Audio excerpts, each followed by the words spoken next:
Hey guys, it's Abigail and welcome back to this week's herbal mailbag.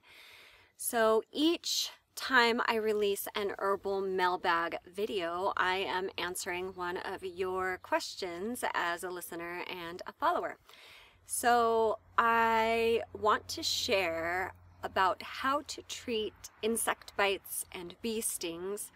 My niece came over for dinner on Sunday and she was complaining about how painful her bottom was. She'd been stung by something. Maybe it was a bee. She had a welt there.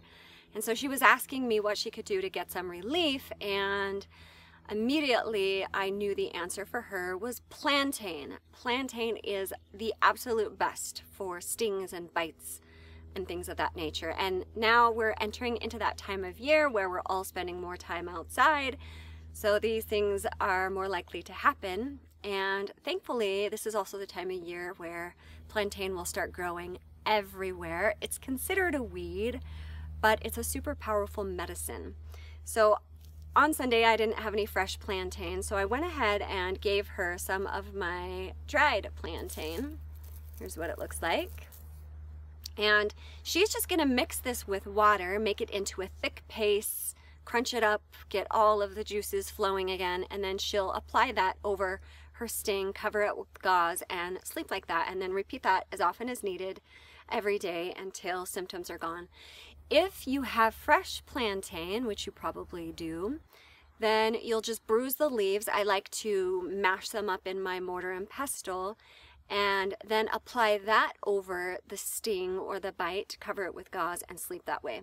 So this will help to alleviate the pain pretty quickly, and the swelling will come down so fast. It's a really fantastic remedy. Of course, if you're allergic to bees or you're having a severe allergic reaction, you want to have an EpiPen, you need to get medical help right away. So be smart about this, but give plantain a try if you end up with a bite or a sting this summer.